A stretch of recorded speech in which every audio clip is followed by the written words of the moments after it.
No, hold on, bro. Leave me alone. Leave me alone. What is you listen talking? Sissy talking, I talk. So maybe nobody push up for my head. I said I'm doing because it's always easy because doing no get friend. You said it. Sissy was there. You said it. He said it. You stand there and they're calling me names and you know for a fact that. Hello, beautiful people, and welcome to another interesting episode of Canvas World. Hey! Bbnaija will not kill us with drama. But let's just get straight into it. Pere versus Doyin. I mean, I was working out when I went online and I saw the video and I was just screaming like, hey! Kilaju, like, what's it? Kilaju, Kilaju. I don't even know the one that comes first, but what did we throw away? What did you catch? And so, for those of you that don't know what happened with Doyin, first and foremost, this started from yesterday night. Because up until now, Doyin and Pere had no issues. But after the task yesterday, after the money point task, after the money point task, they got in and then the Parrots began to spill juicy details. And then it spilled a conversation between Doyin and Sisi, I think. Where I think that conversation was a continuation of the conversation Doyin and Sisi had earlier in the day with Pere. So Pere was sitting down with them on the table and they were talking about the situation with Cross and him and how Pere is like a third wheel. And they were even trying to advise Pere that, see, better wash your hand so you don't look like a weak man, like trying to chase after somebody that likes somebody else. So just leave it alone. These two people clearly like each other. Now they're talking about Cross and Kim.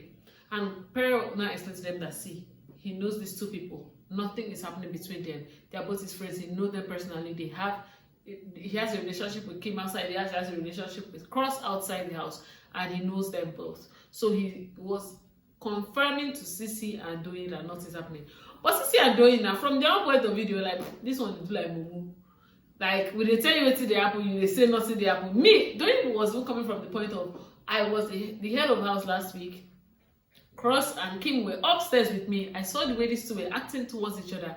So therefore, I know these people like each other. So it was just a friendly banter. Sisi too was talking about it that if it is her, if she likes a guy, the guy as much as looks or glances at another girl, that's the end of it. So this was the conversation they were having. Doyin and Sisi were even trying to convince Pere to wash his hands off of the situation with Kim and Cross because they felt like it was downgrading him, and and that was the conversation they both carried to the room and continued like, they can't believe that this Pere chooses to be blind or something that they cannot see, that this Kim girl clearly likes Cross.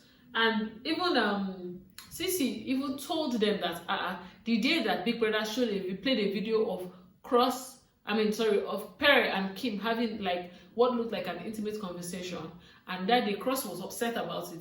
Kim was worried and she went to ask Sisi, the video, does it look bad? And Sisi was like, if she doesn't care about Cross, she won't be bothered if it looks bad or not. But it's because she cares about him and because the feeling is mutual. So they were just talking about it that, and then Doyin said that she sees Pere as a standard guy. Like he will stand and his face is like Pere, but when he does act sometimes, he acts like a Whitney. A Whitney being a female name, so it's like he's acting feminine, he's acting soft. So this was the conversation they were having. That Parrots now played this second conversation.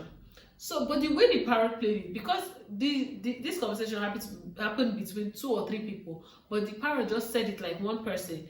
Nobody was owning up to it like, oh, I said it, because everyone's trying to be confused like, this looks like what I said, but this doesn't look like what I said. So people were still kind of confused. Then Kim confronted Doyin like, oh, you said it. I know you said it. And then Doyin was like, I didn't say this particular one, but I've said it before. And I said it to your face, and I said it to Pere's face. And that was how the argument started last night with Kim and Doyin. That's what happened. So that will end now. Pere started crying. Now, I will say this, and I mean this in the best way. I actually don't have a problem with Pere. In fact, I like Pere. For most of the season, I like him. That tears seemed fake to me. This is an unpopular opinion, but it just did not make any sense. I feel like most of these housemates are trying to manipulate the viewers. And I think that Pere's tears yesterday did not make any sense. Why are you crying? In this same house that you and Venita have had a fight, and that Venita has insulted you. She has insulted your history, talked about how you divorced your first wife, you did not cry.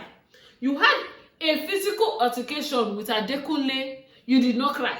I didn't expect you to cry then, but I'm just laying it up to you. Sisi and you had an altercation. You guys insulted each other. You did not cry.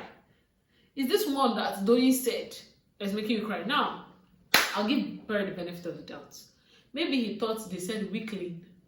Then Doyin came to me and said, Pere, I don't know why I cried, but I didn't say weakling, which is somebody that is weak. I said Whitney. And this word Whitney, I throw it at you every now and then, like, oh yeah, Whitney, yeah, Whitney. So I'm surprised. Like, this is not something new. And this conversation, me, you, and Sisi already had this conversation on the table about Cross, Kim, and you. So this is not a new conversation. Doyin said that and left, but Pere was still in his feelings. I think he was just trying to garner support in the house and play the victim, and it didn't make any sense to me. So I don't believe that crocodile tears that Pere was crying. Now, moving on, Doyin was not defending herself because, of course, Doyin doesn't have a lot of friends in that house. Even Bbnaija and Sisi, that were her only friends, have since abandoned her, and Sisi even put her up for eviction. Bbnaija barely speaks to her. Neo, that might be a friend, is really not a friend, is going to choose almost everybody else before her on a normal day. So that is that on that. So she felt the need to defend herself since nobody was going to defend her. And she kept saying that everybody talks about people in this house. So I don't know why everybody's making it a big deal. Besides, I didn't call him a weakling. I call him Whitney. Thirdly, it was me, Alex, Mercy, and myself that were in the room. And Neo was there at some point. And we're all having this conversation. So now that everybody's pretending like they don't know what had happened, and now they're trying to blame me. So she was just trying to call everybody out. And she was trying to explain everything. And then Cross came to meet her. And then she now felt the need to explain the whole conversation. Now, I know some people will be like, why does she have to explain everything? So this is not a situation when she had this conversation with Pere and Sisi and just went and told Cross. This is a situation where Big Brother is the one that casted the conversation. Big Brother did cast the conversation. So now, Doyin has no choice but to defend herself and to explain her own side of the story. So I don't understand why people are saying, must Doyin talk, must Doyin talk. Doyin, Sisi, and Pere were having a conversation. Normal, the same way Adekunle and Venita have conversations. The same way. In fact, one thing, I want to even say something before I even continue. What does Big Brother have against Doyin? I want to know. Because I don't understand why Big Brother keeps playing conversations that have Doyin inside, or that Doyin said something. Meanwhile, I know the dumb things people have said in this house about each other. I know, for instance, why did you not play the conversation where Angel and Soma and Venita and even Adekunle were talking about Doyin? Why didn't they play that conversation where the Venita outrightly said Doyin is ugly, unprovoked, no good reason? When they were talking about Doyin's fans base that, oh, is it Doyin Delight or Doyin, and they all started laughing. Why did you not play it? Because they are trying to villainize this girl in the house. She's already having a tough time. She doesn't have one single friend in the house, and then you go and play this again to still turn the housemate against her. I don't understand. Not be only Doyin they talk. How is it that the two conversations the Parrot played was Doyin talking? Is it because she's the only one that actually speaks up her mind fully, and every other person is talking in code? If that's the case, then let the Parrot shut up. If the Parrot is not going to cast everybody, because I don't just get it. She's not the one that speaks the most, so why? Sisi talk, Mercy talk, even Mercy self. I'm going to have another video where I'll talk about her strike, because I need to understand why they gave Mercy a strike. I want to just know, but that's the conversation for another day. So I don't understand, but one thing I've come to know is that this particular season, I feel like the organizers of this show, it's not a level playing field. The rules are changed and slightly twisted as per housemates. To the story, Sha. Doyin and now explain to Cross everything that happened. How Pere said that he knew that Doyin was not telling Cross what she, Cross, and Sisi had said. That Pere told them Cross knew he liked this girl outside the house, and he has even mentioned it that if this girl enters inside this house, nobody will see him because he will be with her. And immediately this girl entered the house, Cross his friends started following the yellow pan down. So now let me break this down real quick. Let me just break this down real quick. Doyin did not use the word snatched. She said chance, like you chanced him. That's what she said. Now, let's assume that something, you feel like something is your own, and the person that's supposed to know that something is your own knows, and the moment that thing comes inside the house, the person just, you know, just goes in front of you and taking, what do you define that? Is it not chance or snatch? It was implied by Pere, even though it was not categorically said, it was implied that Cross chanced / snatched.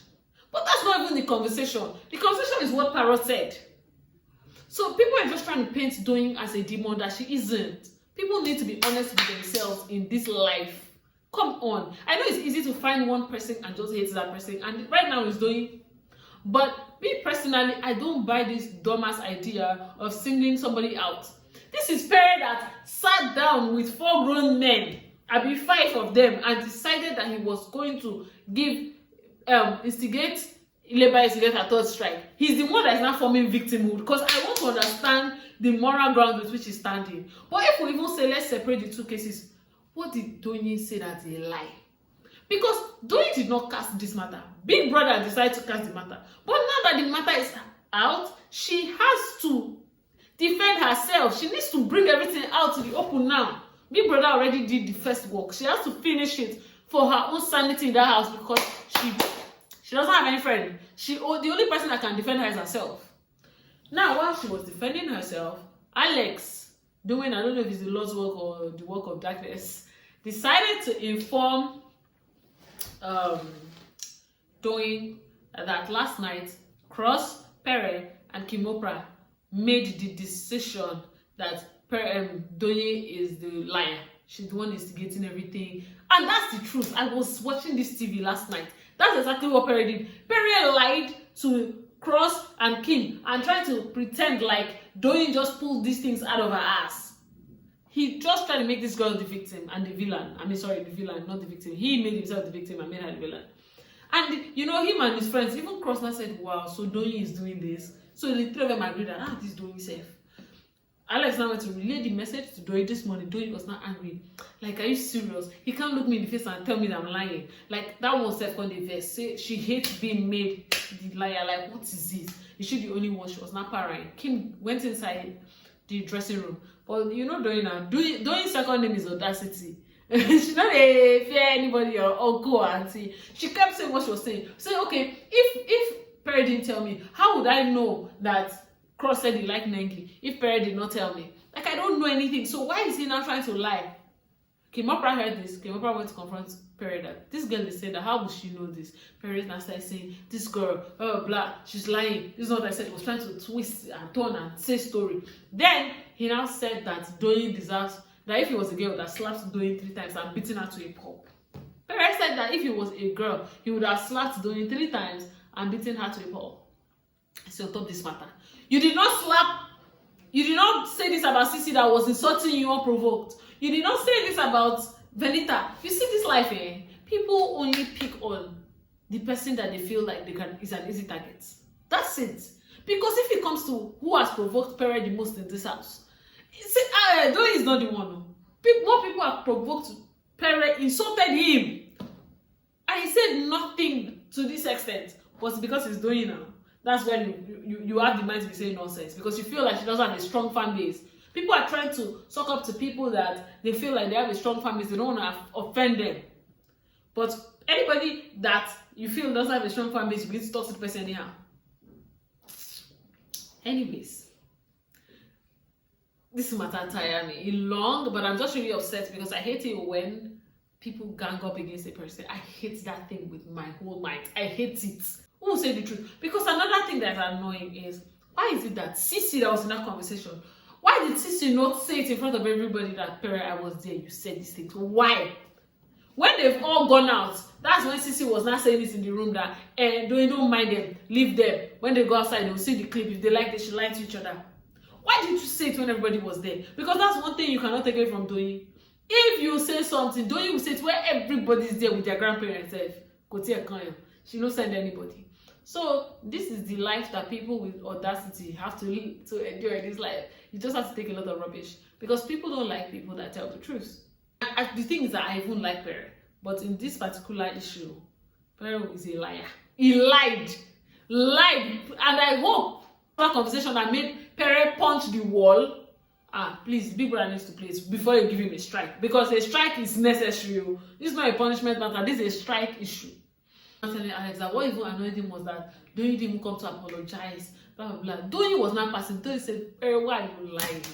I went to meet you and I explained to you and I even said sorry. So why are you lying? Pere, why are you lying?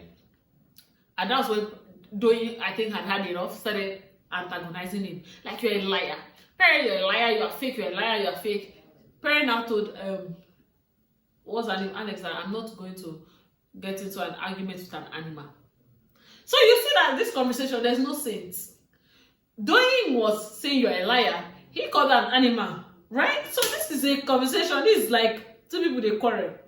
Before we know it, Pere walked up to her, started giving her warning. Let this be the last time. Let this be the last time. Then it's like, if it's not the last time, what will you do? Do your worst. Before we know, now so Pere punch Wallow. Hey. Pick on somebody your own size. Pick on people that will match your energy. Pick on somebody your own size, Pere. Anyways, that's where we are at right now. I will say kudos to Doyin for standing up to the bullies, for standing up for herself. I also want to say that the role of Alex cannot be glossed over, because Alex also instigated. That's the truth. And thank you so much for watching this video on Canvas World. I will see you in the next video. Bye.